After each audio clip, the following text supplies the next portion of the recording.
Hi, today is August 16th, 2017. We're at the School of Architecture at the University of Houston in their library, and I'm here with Richard Payne, FAIA. I'm Jim Falick, FAIA, the founder of the firm known as FKP. Richard is an architect and one of the most respected, experienced, and widely published photographers of architecture in the world. But the important thing about what he's done for Houston is that Richard immortalized a period of Houston architecture for the world. In the 70s, his photographs of Houston's architecture were shown worldwide and helped establish Houston as a major center for architecture. So, Richard, let's start with the beginning. Where did you grow up? Clarksville, Texas, in Red River County in the northeast corner of the state. Graduated from Clarksville High School and went to Baylor University to be a doctor, but I only lasted one summer, and then went to Texas Tech to study architecture. What kind of town and family was Clarksville? My father was a doctor. We were we had a good life in Clarksville. He was well respected, and my uncles were doctors. My aunts are doctors. I've got 3 cousins who are doctors. So naturally, I was supposed to have been a doctor. Well, of course, I come from the same kind of family. I realized that I wasn't suitable for that. Clarksville was a pretty racist town, wasn't it? And still is. And your dad treated a lot of African Americans as other doctors didn't. My father was one of 3 doctors, but the only one that treated African Americans. Well, that's an important part of your background. How did you get interested in architecture? Jim, I think it must have started when I would go to Dallas. My mother would take the 3 of us, my brother and sister, to Dallas each summer to buy clothes for the coming year. And I think seeing those big buildings and wondering how you did that. And then I had been making drawings all through school, and it just seemed to be something that I was curious about, and thought that since I liked drawing, that it might be a good fit. So that was architecture. So where did you go to school? I went to Texas Tech College, as it was known then, in Lubbock, for 2 years. And then because of the national draft that was going on then, I decided to leave school, join the Army, spend 2 years in the Army, and come back and finish school so I could go directly into architecture without having to be drafted into the Army. So that's what I did. And they sent me to Germany, which was fortunate because then I got to see a lot of Europe. I went while I was in the Army. I bought a beautiful camera, and I went to Rome. I went to Paris. I was on a baseball team, and we traveled around Europe. And I got exposed to architecture that I would have never seen, maybe forever. Yeah. Well, is that where your interest in photography came? Yeah. We had a service club on the base near a little town called Gelnhausen, near Frankfurt. And in the service club, we had a cafeteria and craft shops, and there was a darkroom. And a young man taught darkroom printing. So that's when I learned to make prints. So I would go to on 3-day passes or leaves. I would go on a train, for example, to Rome, and I took pictures of the Roman Forum, and then could come back to my Army base and make prints. So then I think, Jim, that's when I decided to be a photographer. So, but you continued, you came back where did you finish your architecture? At Texas Tech. At Texas Tech, and then what happened? Where did you go from there? I went from there to, when I graduated, I went to Austin. I went to work for Page, Sutherland and Page. Then from there, I was married then. We had a daughter. And then I went to Dallas and went to work for Harwood K. Smith, HKS. There were only 12 of us there then. Now they have like 400 people in that firm. So what kind of work did you do there?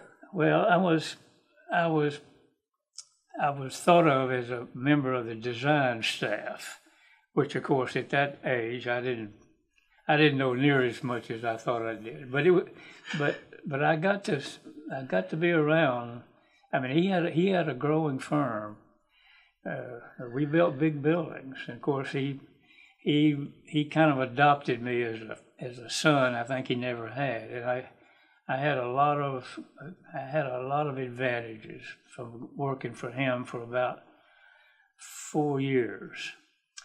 Then I got an offer to go back to Lubbock and design a high school for a firm there, and I did that for 3 years, and then moved to Houston in 1966, I think.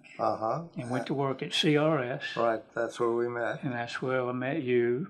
And then, fortunately,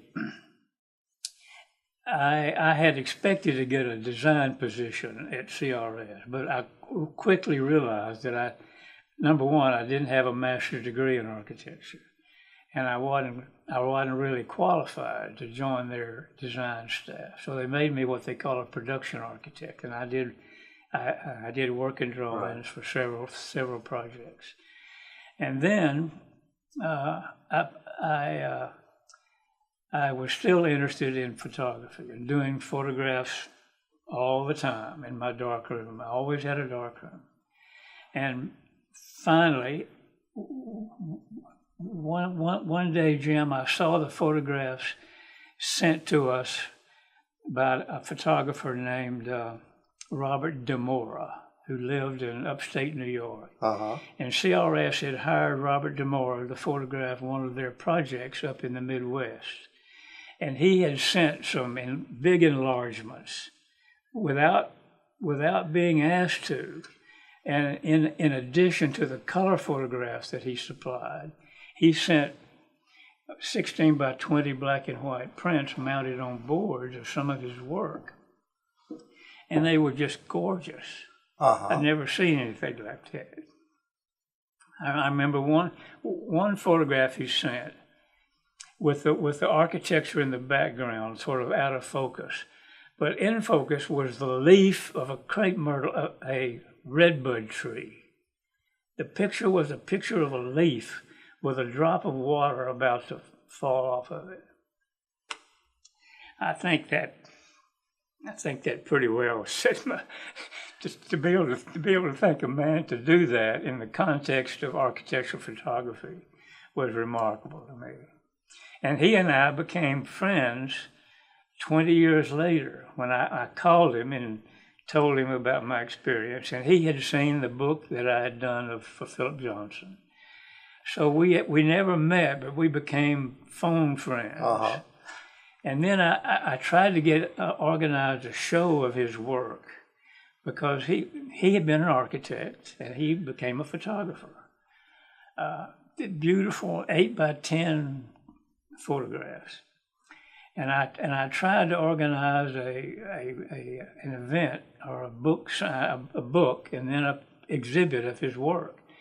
But by then he was in his early 90s, and he was such a curmudgeon of a fella. He wouldn't send me his negatives for me to print, nor would he print them. So there was no way to get the pictures. There was no way to get the photograph. Well, how did your career get started? You're working at CRS, and how did you get your career? Well, Jim, I think I realized by that time that I didn't want to pursue being an architect in my own practice, nor did I want to work for somebody else. I grew up in a household where my father, a doctor, on his own, independent business, and I was never involved in being an employee in any situation which I thought could be permanent. So I asked Bill Caudell if I could take some pictures of our work, and he agreed. And I think he did so because he thought if he didn't let me try that, I was going to leave. But he let me do it. And I traveled around the country. I bought a big view camera from Chicago. Didn't know how to load it right away. But he let me learn to take pictures of buildings and get paid as an architect in his firm.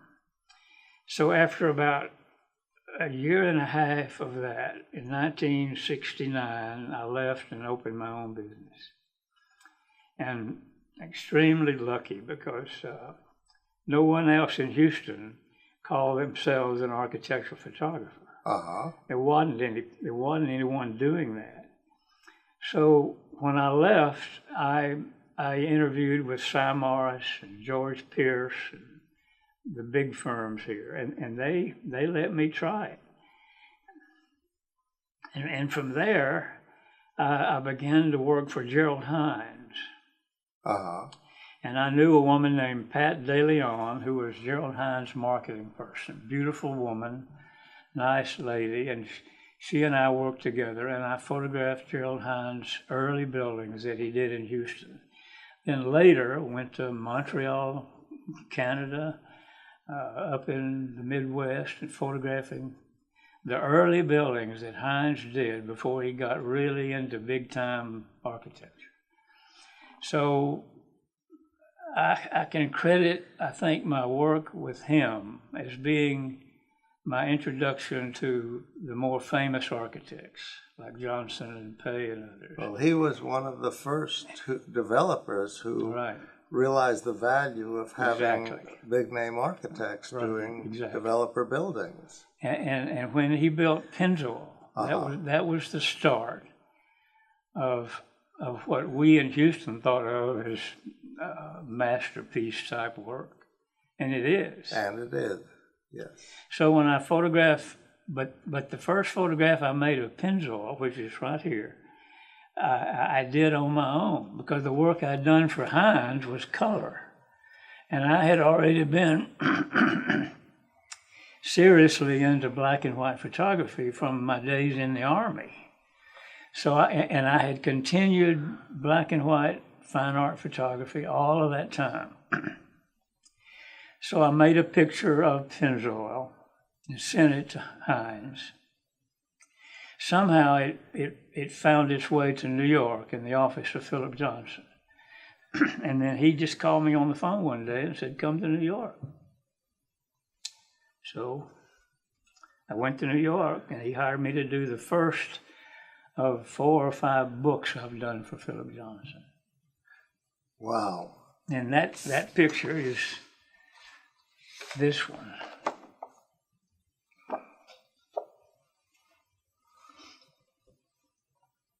So that got you started internationally. Right. Because when that was published, that picture and this one was published in the architectural journals in England, in Italy, in France, and Spain.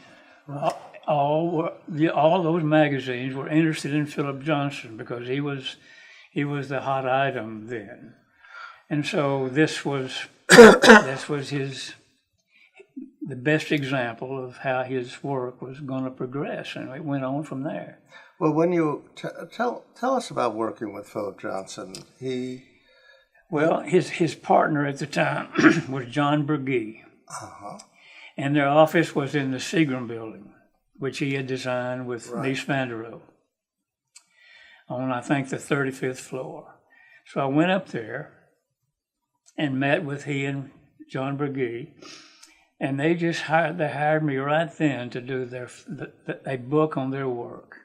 The just recent right work, out? right there. Wow. And so they gave me a list of buildings. Uh-huh. So in the next 25 years, I photographed everything they did. From his first job when he was a student at Harvard. He built a house near Harvard. So then I had another list. I had a whole another list of things that were designed before Pennzoil. So the book we did finally was everything he did that was still extant.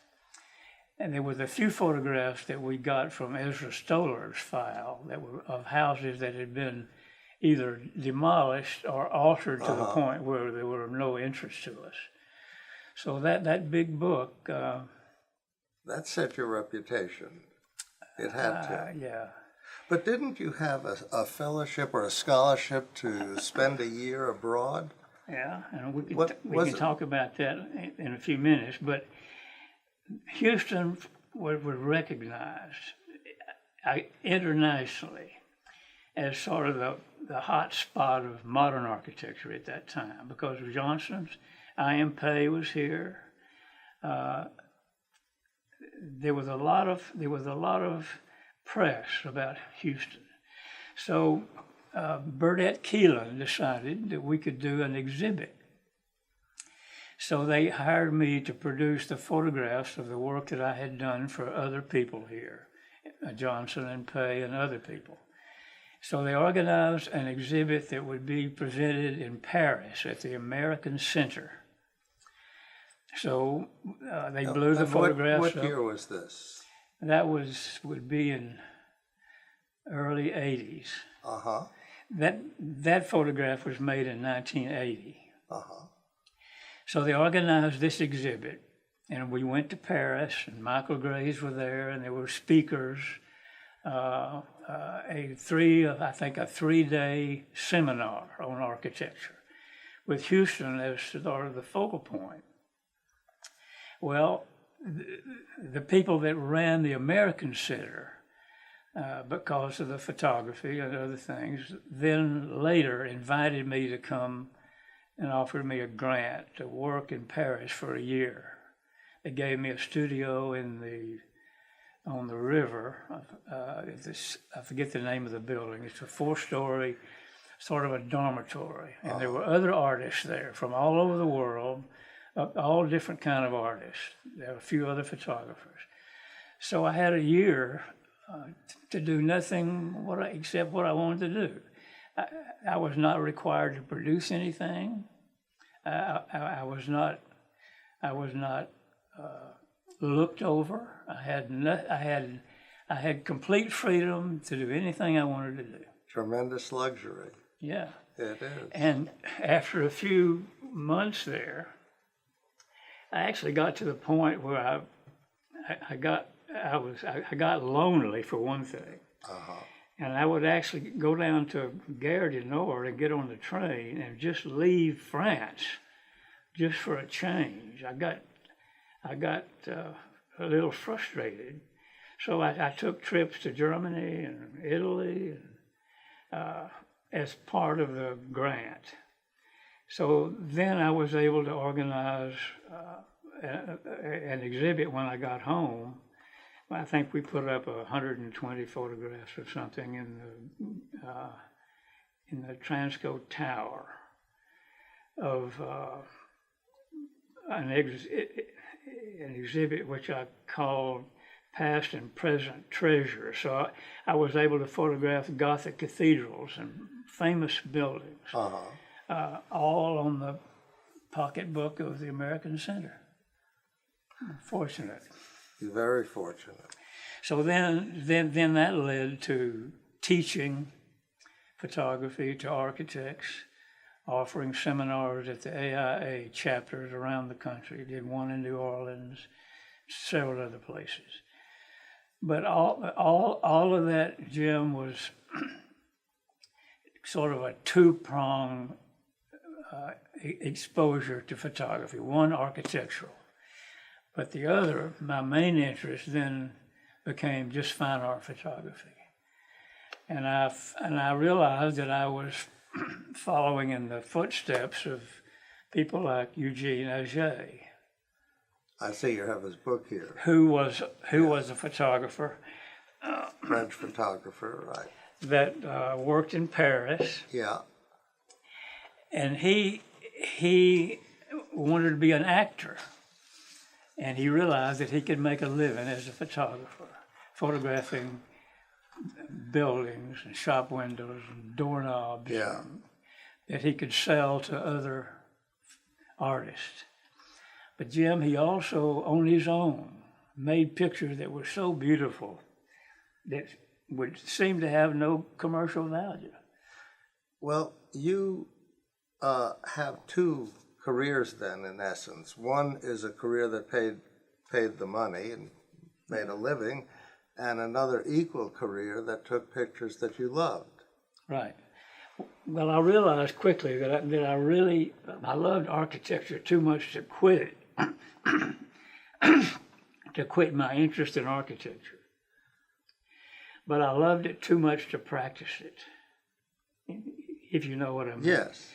Because the art of architecture, to my mind, and still what I think, is the conceptual artistic part of architecture is a brief period of time when the important decisions are made, and then 80% of what's left is craft. Yes, Production, put it together. specifications, Right. putting the building together, which didn't interest me. But as a photographer, you can be deeply committed to architecture without having to, and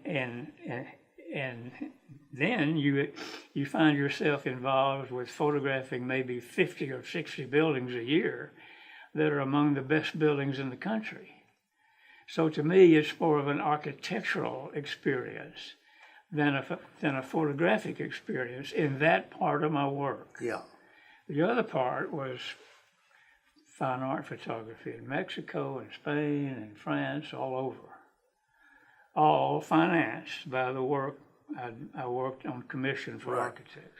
Well, on the commissions for architects, you worked for, I have a list here of architects that you worked for, and it's just enormous. This is just a partial client list that I printed out that was on. Tell us about working with some of these people, with Philip Johnson. Well, were they prima donnas? show you some of these photographs. Sure. Let's look at the pictures. I'd like to hear. I know you told me a story. Okay, there's one of the last pictures I took of Philip Johnson and his partner, Alan Ritchie. And Jim, what they're working on is a new architectural building for Texas A&M that was never built. But that day, Johnson was fiddling with a model. It was really, and his office was at that time in the Lipstick Building on 3rd Avenue. He had maybe 5 people in his office. That's all that was there, and they were all young people. He had an associate named John Manley, who could take that model and produce design drawings.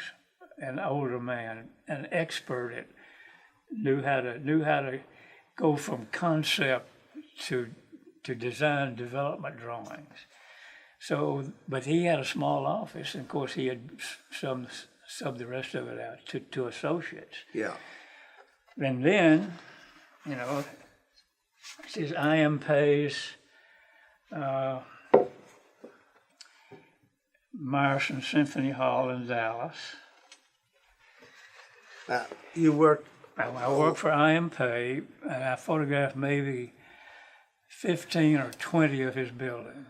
Now, going back to Johnson for a second, you told me a story about him calling you and asking you to photograph the model of the Lipstick Building, I think. Well, he was a model, yeah. It was a big model. That was a model of AT&T. Jim, the model must have been 6 feet tall, intricately detailed. I mean, must have cost $500,000. I don't know what it cost. But he wanted me to photograph the model, and I went to New York, and we found an abandoned theater that I had enough room to set up my lights and photograph the model. But I think one of the most interesting... Well, how did you get the model from his office? Oh, we rolled it down the street on a dolly. And right down... In Manhattan, on the sidewalk, from the Lipstick Building to an abandoned theater on 40-something Street. Well, from the Seagram's building, I think, at that time. Yeah. Yeah, yeah. From the Seagram. And we rolled it down the street. I didn't touch it. I had people rolling this big thing. It was, a big thing. Was he easy to work with? Huh? Yeah, well, it was on a dolly. And but I mean Johnson, was he easy to work with? Yeah. Difficult? What about any of the other, you have a list of big-name architects that... Well, Jim, I found that the people like that, Johnson and Payne and Michael Graves and all those, photography for them is just another overhead. They don't, with a few rare exceptions, they don't get involved with a photographer. They find one they can trust, and then they just say, go do the building. And Johnson didn't even have to tell me what building. I already knew what was near completion. And he would say, go to Cleveland and photograph the theater. Well, that's all he had to say. And I sent him photographs, and he only once sent one back that he found a little spot on it that he thought I should have corrected. But people like that don't get, they're too busy with more important issues. It's the young architects that you have trouble with that want to go with you and stand beside you and tell you what to do. But I don't permit that, and I never have. Really? So you tell them, no, you can't? Well, I say, okay, do you want to get up at 4:30 in the morning and meet me in Cleveland? And, of course, they don't. They're too busy. So I've learned to politely reject the help that they offer. Because they can't really, they don't know what the lenses see. So, and they are not, their time is too valuable to spend with me walking around. Now, Gwathmey was an exception. Charles Gwathmey of Gwathmey Siegel in New York, a wonderful architect. One of my favorite modernists. He was a muscle builder and a character. And I worked with him years ago, and he was a character. Yeah. Loved architecture. And I met him first in Cincinnati when we photographed the house he did for the grandson of President William Howard Taft on a hill overlooking the city of Cincinnati. So he met me there. Came from New York to meet me and help me with the photographs. And he had on a bathing suit, and it was a fun day. And he actually helped carry my camera, and he wanted to see the process. And he would meet me elsewhere. We met in New York, photographed a dormitory at Columbia. And Columbia, as you may know, is on a cliff, and down below is Harlem. Right. So I suggested that I wanted to make a picture from Harlem looking up to his dormitory, which was a multi-story, like 30 floors. And he said, okay. So we met the next morning in his car, and we drove down into Harlem. Well, but at that time, Harlem was a dangerous slum. Yeah. It hadn't been, the reconstruction of Harlem hadn't really begun. So he drove me down there, but he was really careful because watching my back, I had a camera, so we did it, but I was glad he was there. And he met me in Austin. The last one I did for him was in Austin, the home of Michael Dell Computers. So that house was a modernist home, beautiful. And Michael Dell was there one day, and we talked about the work. And I think it took 4 days to photograph the house. And it was, of course, published. But Michael Dell was one of several clients that didn't want photographs published. So I was not allowed to submit the photographs to anyone.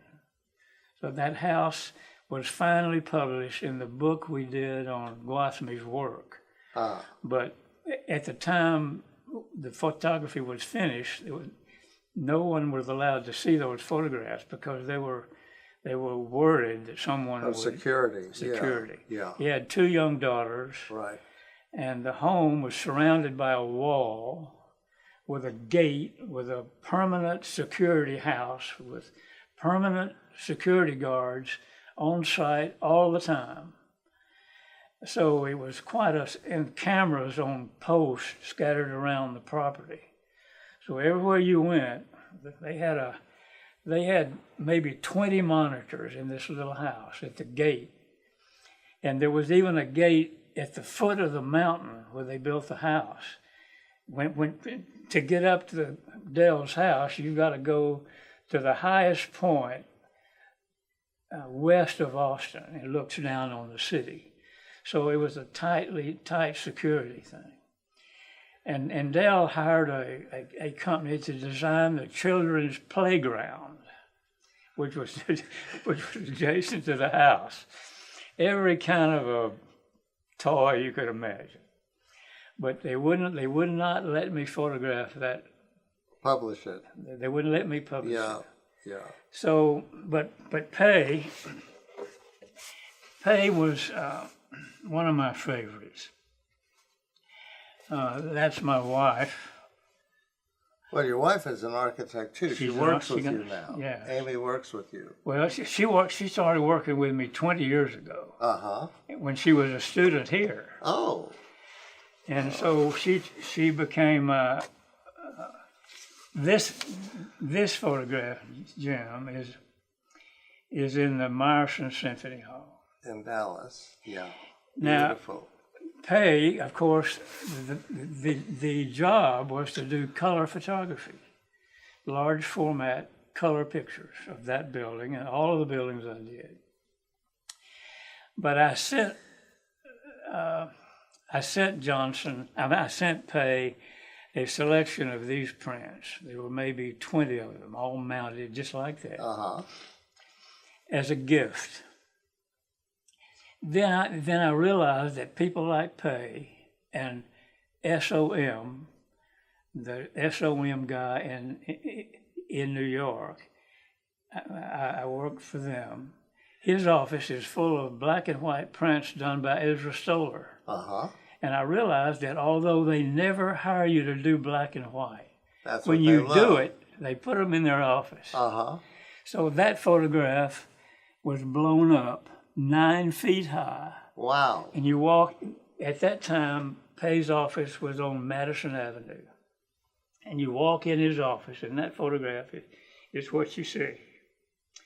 So then Mr. Pay invited me to New York, and they put on an exhibition of those black and white photographs in their gallery. You've had a number of exhibitions. Yeah. Not just the one in Paris. No. Or the one here. No. So there have been a number of exhibitions of the work. Most of them of the fine art work. Of the black and white. Black and white. Well, so when you work for a client, a developer, say, or an architect, they use the color photograph for their advertising. I'm going to put it that bluntly. I'm glad you used that word. And they use the black and white personally and in the books. So they never. I have never, in nearly 50 years, never been asked for a black and white photograph by a client. They whether they prefer black and white or not is not an issue. Color is what you do.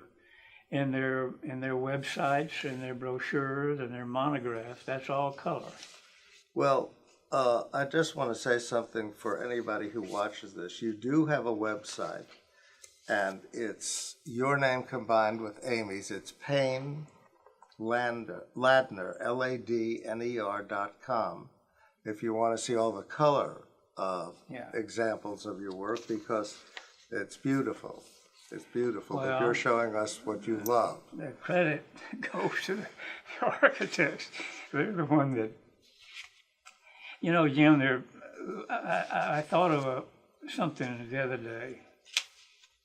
Yeah.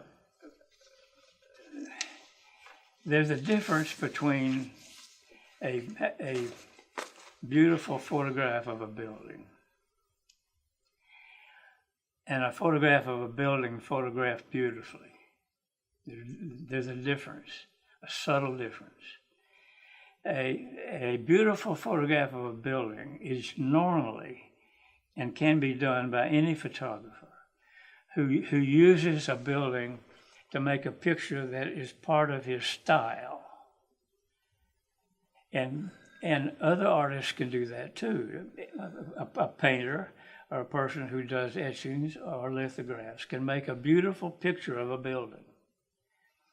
But a building photographed beautifully is an architectural statement. It has to do with a document of the design clarity. That's what you're after. Uh-huh. If you're a fine art photographer and you're not interested in architecture, you may make a beautiful picture of a building, but it's for a different purpose. The purpose of a professional architectural photographer is documentary. It's a matter of presentation, not interpretation. It's a big difference. So I purposely avoid the development of any kind of a personal style when I photograph a building. The architect is not interested in my personal impression of his work. Is that in color or in black and white? Either way. I don't know, Richard. Those are very personal pictures. Yeah, they are. And Jim, the argument can be made that any picture that any photographer makes is a personal document. Yes, you have your system, your method. You have your eye, which is different than somebody else's eye. But in architecture, you have to set aside your desire to make a personal statement that says this is a Richard Payne photograph. Instead, this is a Philip Johnson building, and that's a different picture. Okay, I understand that, but I think that your work really combines the two. Well, I think that's why they hired you. That's why they wanted you. That's why they trusted you. That's what you hope for, Jim. But you can't. I don't think you can emphasize and try for a personal interpretation, because what you're looking for is to understand the design. Yes. And to make that clear. Yes. So to my mind, it's a document. Okay, I accept that. I accept that, but I'll keep my own interpretation. Yeah, I understand. Yeah. And I'm grateful. You're not photographing a leaf with a drop of water with the building behind it. Right. You are photographing the building. Yeah. I understand that, but it's still your system and your photograph and how you see it. Right. So where have you taught? I have taught here. Yeah. Photography when Bill Jenkins was the dean. Right. Before this building was here, Bill Jenkins, I taught photography. I taught photography and architectural design at Texas A&M about 5 years ago. I taught there for 2 years, and I've given seminars and lectures all over in Minneapolis. I was a member of the Professional Photographers of America, big organization, included portrait photographers and all kind of photography. And I conducted the segment on architectural photography. And we had a school in Chicago that was later moved to Atlanta. So I taught there, and there you would teach other photographers. Say a commercial photographer in any town who wanted to learn to do photography of buildings as part of their work. They would come to my to your seminar. lectures. So that was done. Then I've taught architects in AIA chapters, which I still do. The last one was in New Orleans. And that's great fun because architects want to, and there are a lot of good photographers who are practicing architects. Yeah. And they're good at it, and they're really good.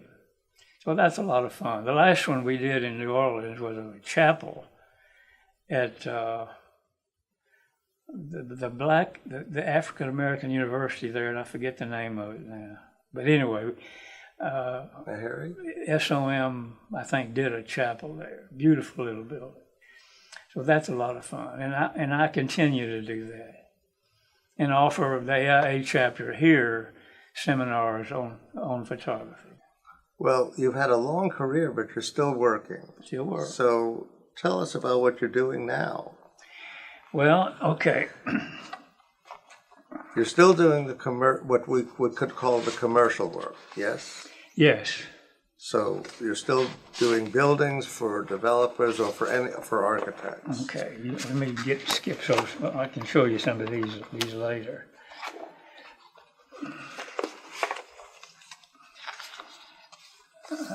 The thing I want to do now is to investigate if there is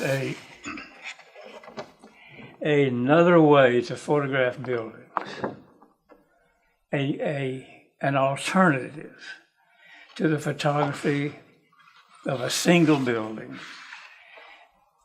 that right now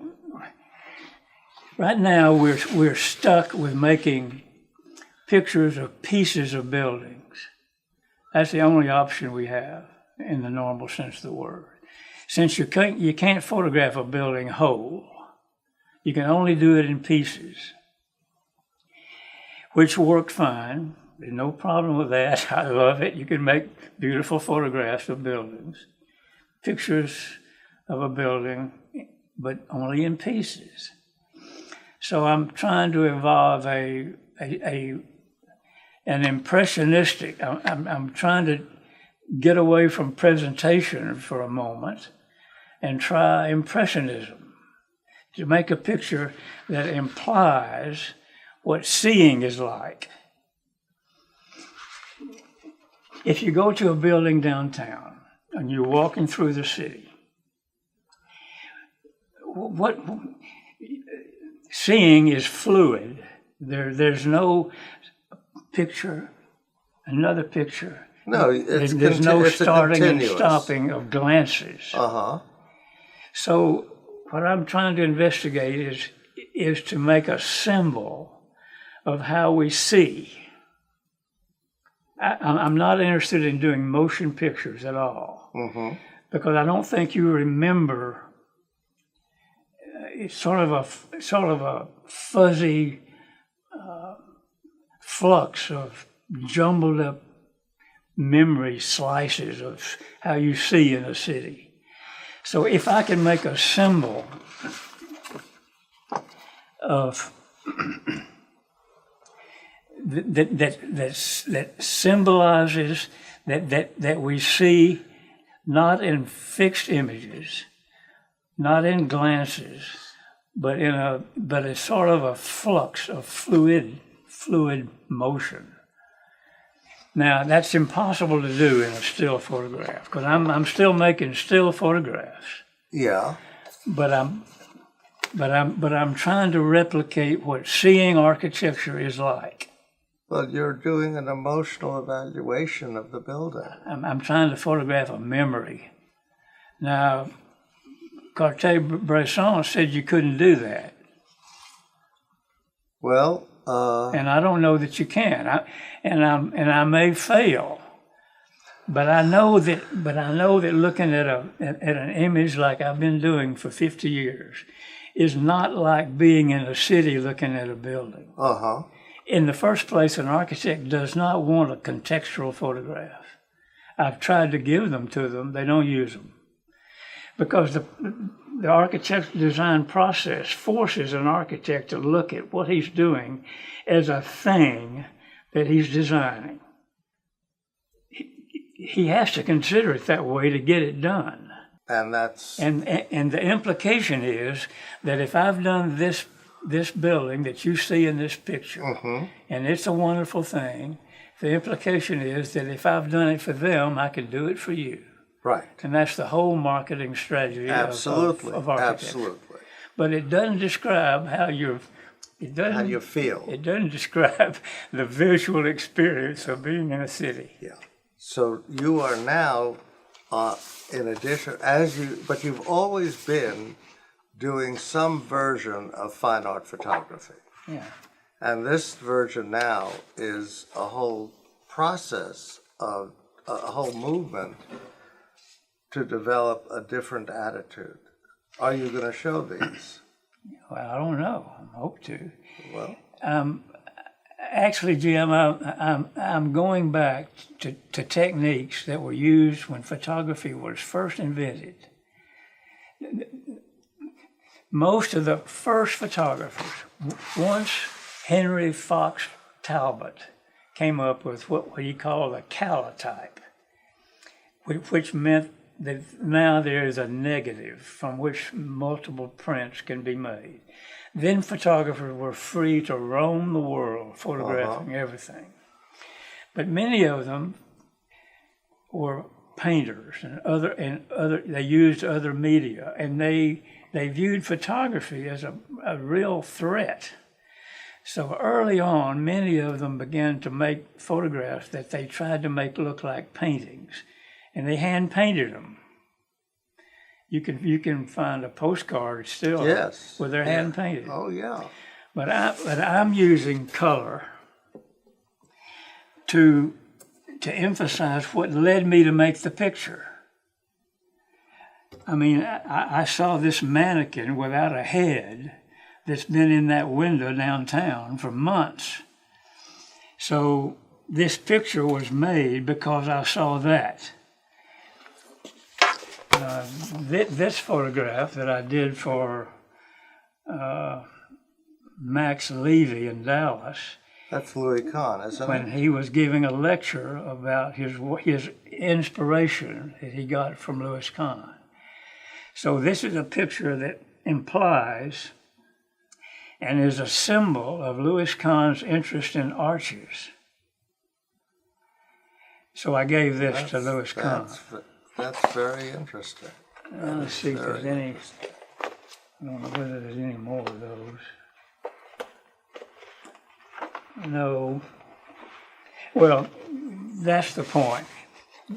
That's what I'm doing now, in addition to the commercial work. That's just fascinating. You are still doing the commercial work. The list of architects, which covers a page, and how many books have you published? What, 10, 12? Well, I've only done my own book, text and everything, about 4, but my work has been published in like 12 books. Right. I'm my only photographer. But Jim, a person that does what I do, your photographs are published in hundreds of books, some of which I never know about until I see them in a bookstore with the copyright violated. I see that all the time. All the time. Well, who owns it? You own the picture. I do. So the architect who has violated your... Yeah, I don't. I've quit thinking about it. Well, that's interesting. That is interesting. But that doesn't bother me. I'm honored that they'll do it. Well, Richard, because of your photography, because of what you've done, this city gained an international reputation. It really did. I just hope that you continue doing this a long time. And as for what we're calling now your private work, I hope there's an exhibition of that very soon. I hope so. Here in Houston.